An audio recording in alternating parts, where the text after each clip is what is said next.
Hey guys, it's Mrs. Hawkins. I'm excited to do art with you guys. We're going to start by watching a quick video about Michelangelo. So let me get that pulled up here. This bit of painting would be a close second. You've got to check this out. Oh man, gotta start it over. There we go. Even though the Mona Lisa may be the most famous artwork in the world, I would argue this bit of painting would be a close second. You've got to check this out.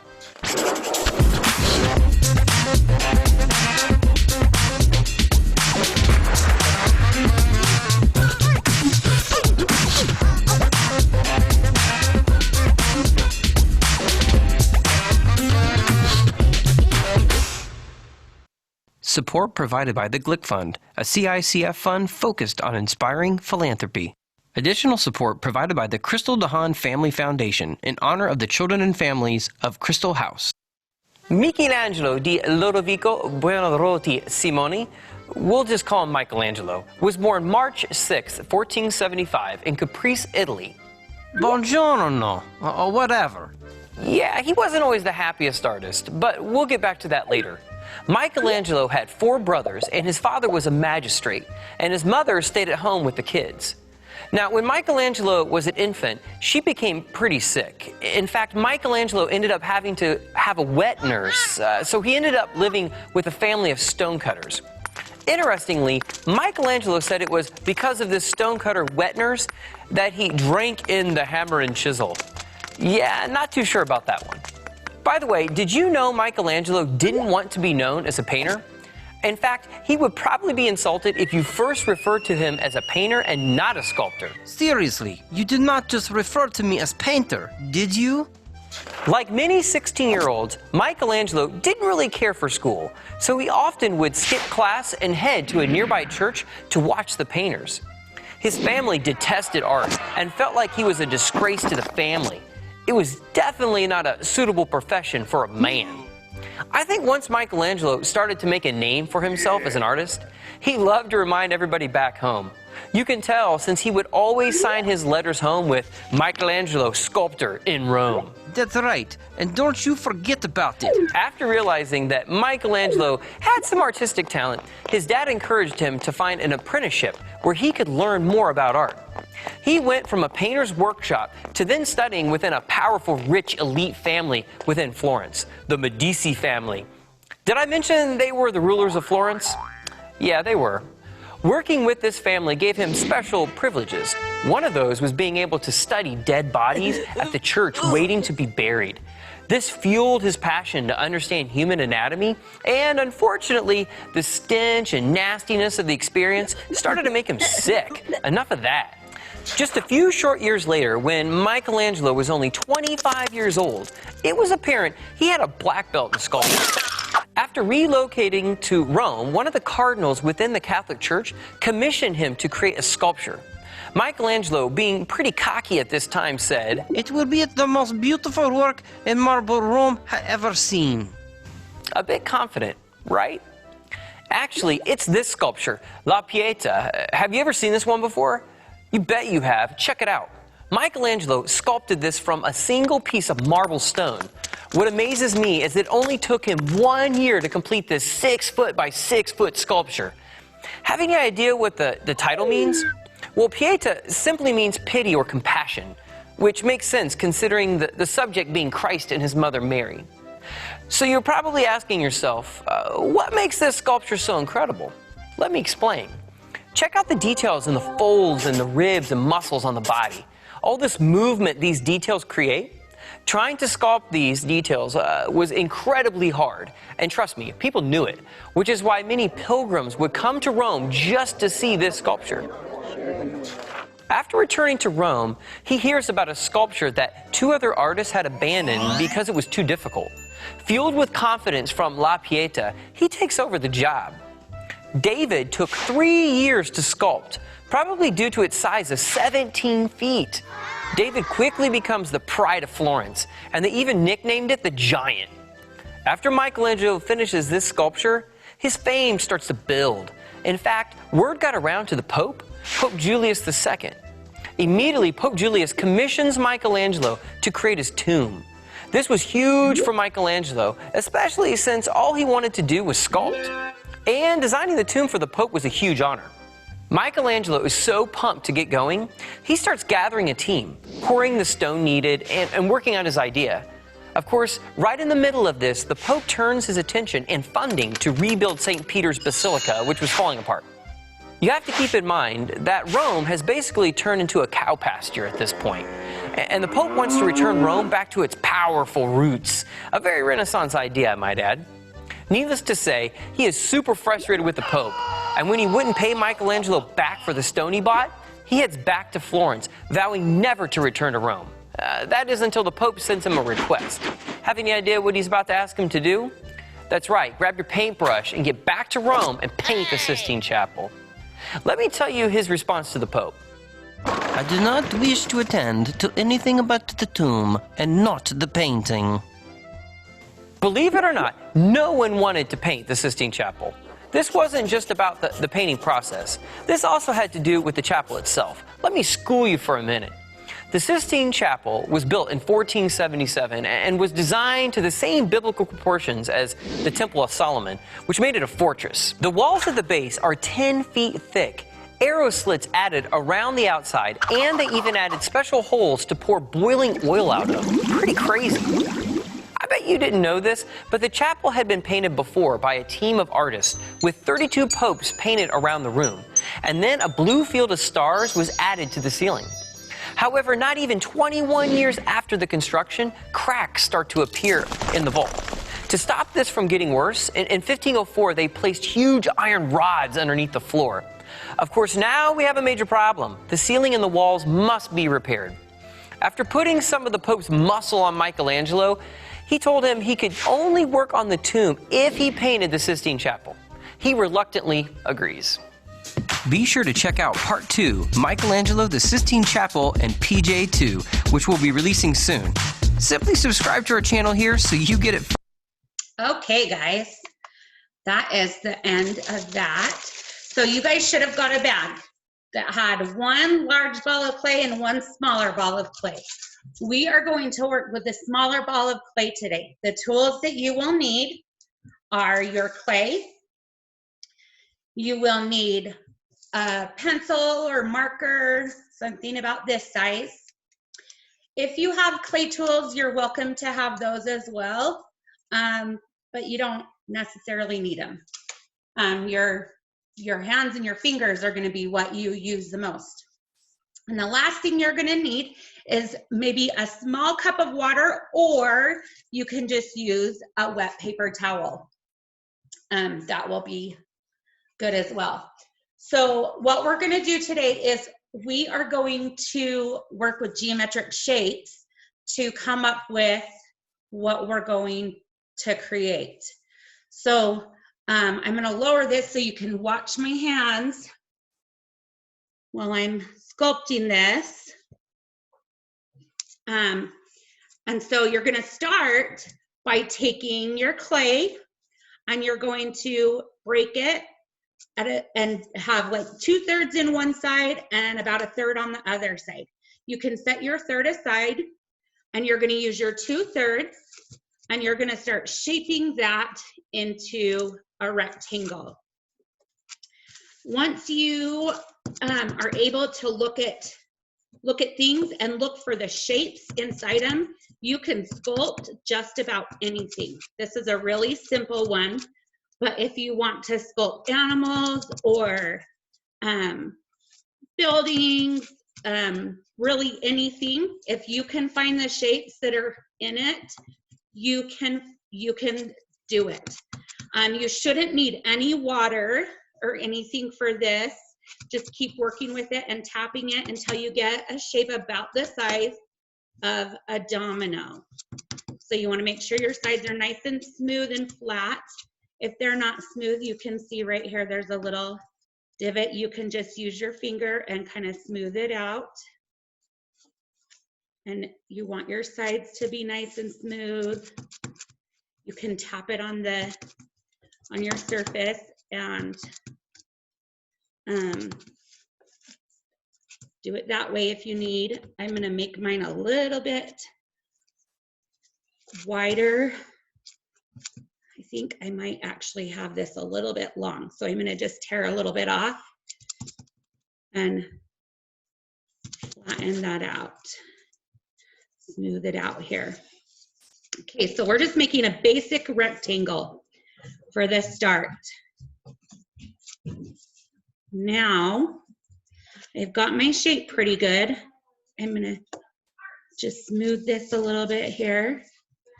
And then now that I've got my rectangle, I am going to use my pencil or my marker, and I am going to take it and I am going to make a depression in my clay. So it's going to be like that. Now you'll see that is going to make it so the sides go out, and we don't want that. So I'm going to take my sides now and I am going to smooth them back so that they're in my rectangle. And if you need to, you can just take a little bit off if it's kind of sticking out and set it to the side. I'm going to do the same thing on the other side. I'm going to smooth that out just using my finger. My clay is a little bit soft here. Want to bend a little bit. If yours is the same way, it's okay. It's just from working with your hands. Just be sure you're not adding water to it. If you get too much water in your clay, if it gets too wet, it makes it a lot harder to work with. So you don't want to be adding water. That's why I recommended a damp paper towel as opposed to water. So I've almost got this smoothed out.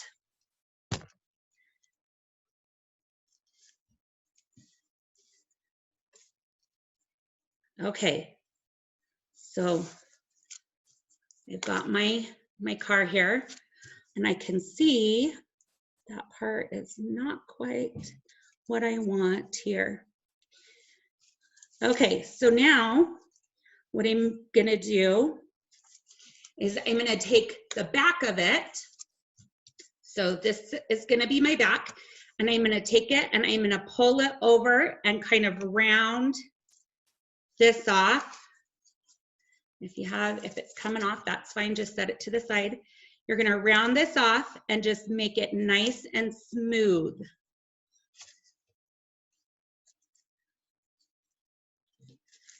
You want to get any bumps or cracks or any of that out of it. Like I said, mine's a little bit soft, so it's actually just kind of breaking off as I'm going down. That's okay. I just need to smooth it out. So it's okay that it does that. Don't worry about it. If that's what yours is doing too, just set that to the side. It will still work out just fine. So I'm gonna just smooth this. Smooth it down. I'm gonna take these edges and not do it as much, but I wanna just kind of round them over so that it's not so boxy. So right here, I'm thinking it has a little bit of, see how mine has some cracks there. I'm just gonna try and smooth those out a little bit. Make it just a little bit nicer. And if it's not smoothing, you can just dampen your finger on that paper towel and smooth it out that way. See, that helps quite a bit. So if that is something that you're struggling with, just go ahead and do that. Okay.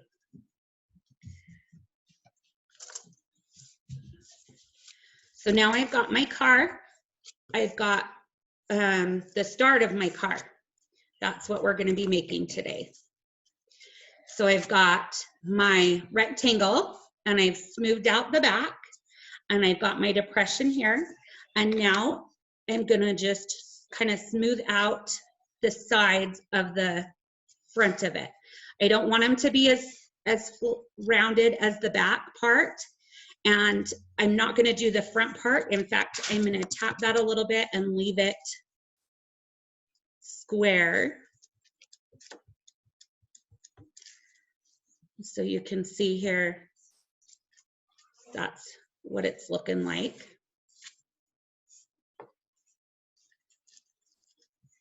Okay, so now the next part that we're going to do is we're going to take and make 5 little round balls of equal proportion. And you're going to do that out of that other third. So you're going to take them, and this one looks a little bit big. I'm going to break a piece off. The more that you do this, it trains your brain to be able to visualize the amount of clay, the size it is, and it trains your brain to see them equally, so that once you get really good at this, you'll know just by looking at it if you have too much or not enough, and you'll be able to add. So you want them to be equal sizes. So we're going to make 5 of these. And we're just going to roll them out here. And that one, see, I can already feel that one's a little bit big. I'm going to just roll it between my fingers, make a ball. Same with this one. And that one I feel like is just a tiny bit small, so I'm going to add just a little bit more. And you can tell, just once you've been doing this for a while, you can tell just by the feel of it if it is of an equal proportion to the other ones that you're making. And here's my last one. And guys, if I am going too fast, go ahead and pause it. That's okay. You can pause and finish. And then once you feel like you're caught up, then press play and keep going. Okay, so I've got my 5 balls. And that one I feel like is a tiny bit big. So I've got my 5 balls. What I'm going to do next is I'm going to take them and I'm going to pinch them between my fingers, just so they're kind of the shape of like a medicine tablet. I'm going to make sure that they're very rounded on the edges, and I'm going to make sure they're all about the same thickness. So you can see I'm just pinching them like that, and you're going to just roll them between your fingers and make sure that they're rounded.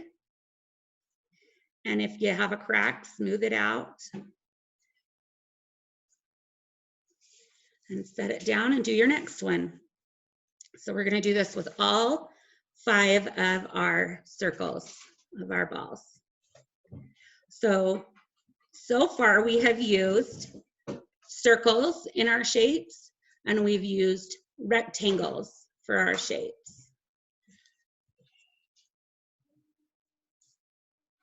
And I think that's the only shapes that we'll be using today.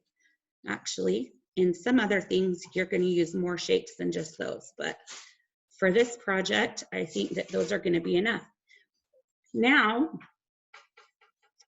what you're going to want to do is take your little circles here, and you're going to just wet them on your paper towel. You can use your finger and wet them, or do just like I did and put it on, and you're going to put your wheels, press your wheels onto the car. I got my fingernail in that, and now I have a bump. So I'm going to just smooth that out. You're going to do the same thing for the front. And for this side, we're going to do the same thing.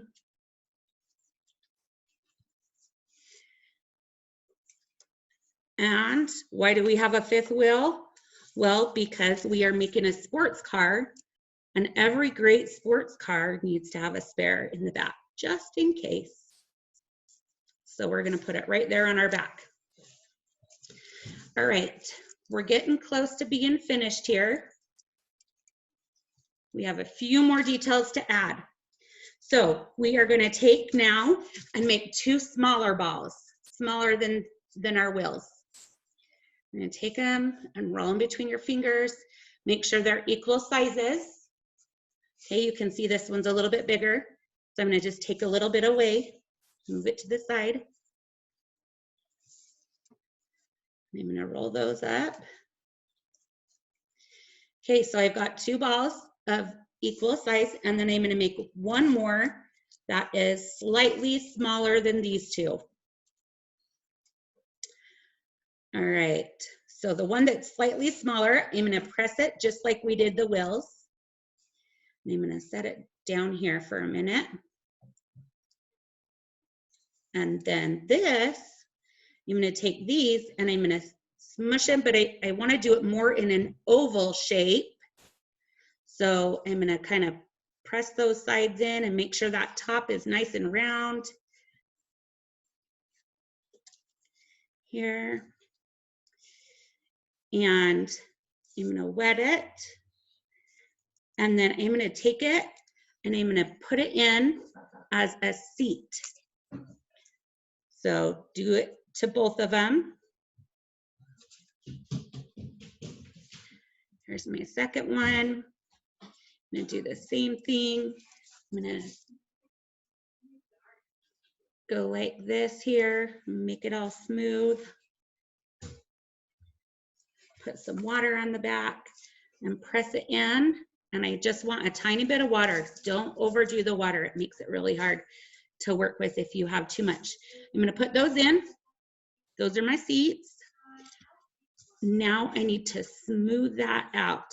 If you're having a hard time smoothing that out, this is when you could use a tool. As far as tools go, you can use one if you want. This one is one that I like. It has a round edge. Another one that I really like is one that looks like this. And you can actually even just use like the end of your silverware and do the same thing, or a spoon, and it would do the same thing. But I'm just gonna blend those out. See how you don't see those lines anymore? And then I'm gonna take my finger and I'm gonna get it wet on my paper towel.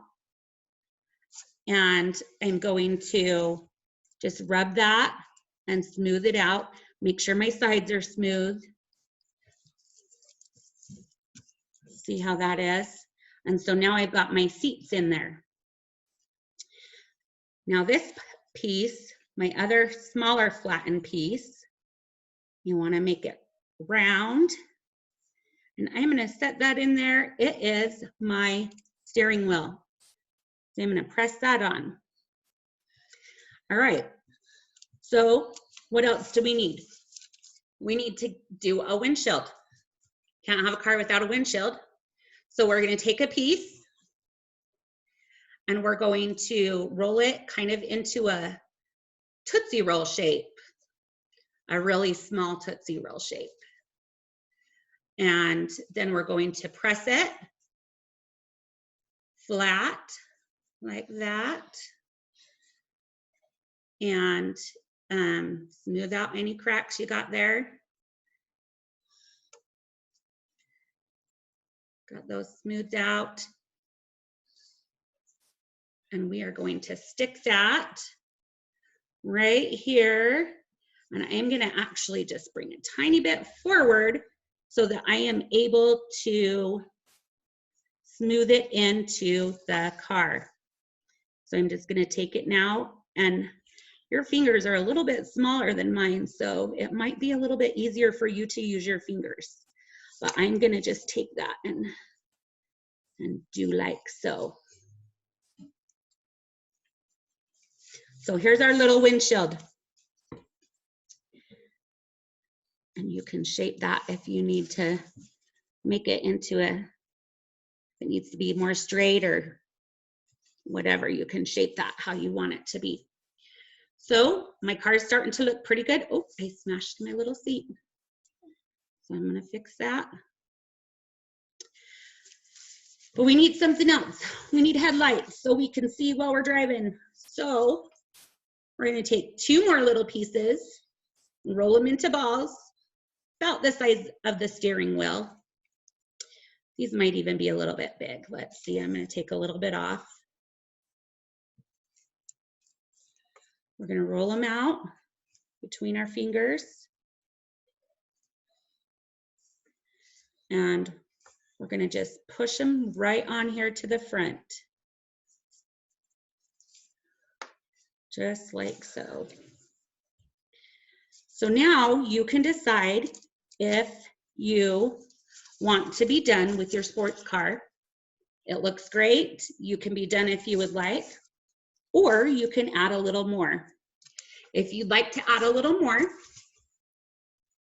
what's something else that sports cars have? They have fenders.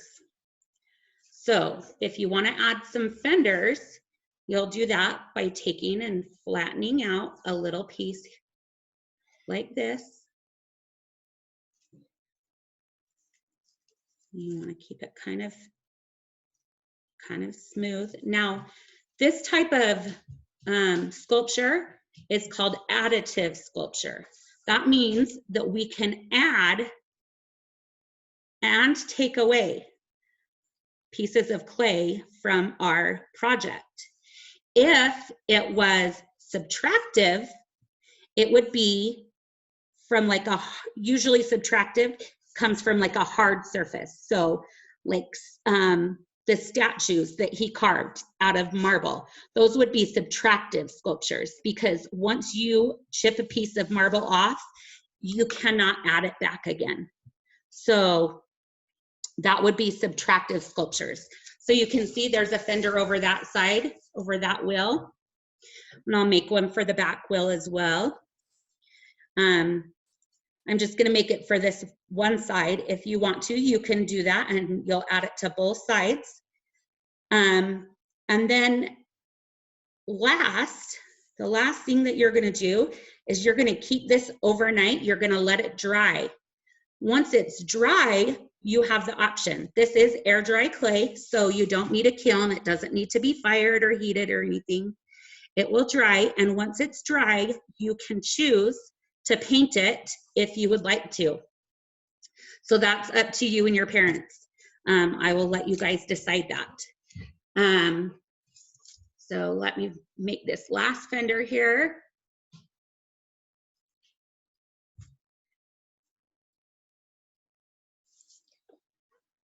And put it on. Let's see. I'm gonna put it on over my wheel here. I'm gonna just smooth that, connect it to my car.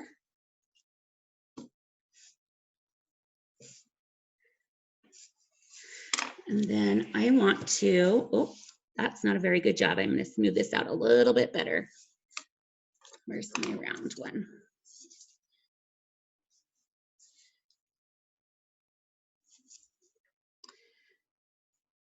Okay, and they kind of like curve down a little bit to like cover and protect your wheel. But that is our little sports car. So there you go. You can smooth out any pieces or, make any adjustments that you feel are needed. But that is what we're gonna create here is, oh, my wheels are a little flat from being on the table. There we go. So there's my little sports car. And I will let this dry overnight and then I will paint it. You can use tempera paints, acrylic, or watercolor. Any paint will be just fine. And then next week, we are going to use that bigger chunk of clay and we are going to start our dragon. I hope you guys have enjoyed this and I'm so excited to be doing art with you guys again. See you later.